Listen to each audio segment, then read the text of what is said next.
नमस्कार। मैं doctor N K Agarwal, GTB hospital and UCMS Delhi से बोल रहा हूँ।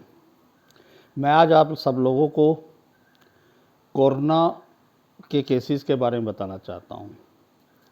आजकल जो देखा गया है,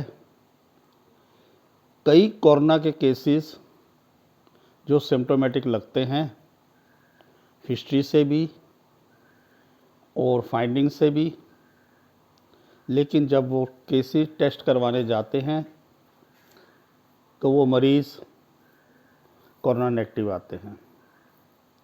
इनको हम फॉल्स नेगेटिव कहते हैं। फॉल्स नेगेटिव केसेस में ये देखा गया है कि मरीज़ को हाई ग्रेड फीवर भी चल रहा है, उसके साथ साथ सांस भी फूल रहा है, कफ भी है। लेकिन जब वो टेस्ट करवाने जाता है तो आरटीपीसीआर टेस्ट या दूसरे टेस्ट नेगेटिव आते हैं, जिससे कि उसको लगता है वो कोरोना पॉजिटिव नहीं है और वो सोसाइटी में वैसे घूमता रहता है, जिसके कारण सोसाइटी के बाकी लोगों को संक्रमित होने का अंदेशा रहता है। इस तरह के केसेस को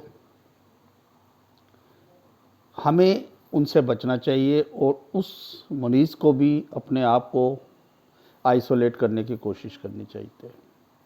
ये जो टेस्ट हैं हमारे कोरोना के लिए, उनकी भी कुछ लिमिटेशंस हैं। ये different type of taste different type of समय में संक्रमित होने के पॉजिटिव आते हैं।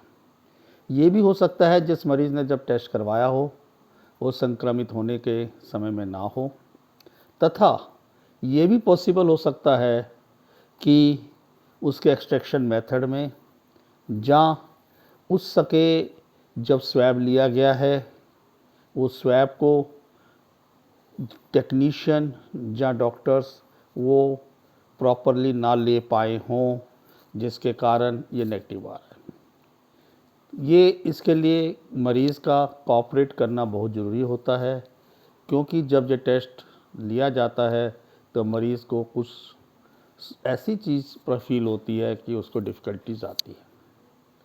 इसलिए जब भी नेगेटिव आता है उसके साथ सिम्टम्स को देखते हुए हमें अपने आप को बाकी सबसे आइसोलेट करना चाहिए। ऐसा भी देखा गया है कि अगर फैमिली में एक लोग पॉजिटिव आ जाते हैं तो बाकी लोगों के पॉजिटिव आने का अंदेशा बढ़ जाता है और वो फैमिली टोटली जो है किसी न किसी तरीके से संक्रमित स्थिति में होती है और दूसरों को संक्रमित कर सकती है।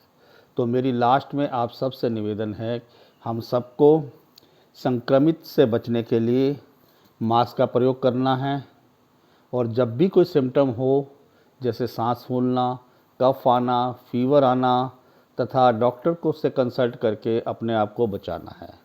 यही मेरी आपसे बार बार प्रार्थना है। धन्यवाद।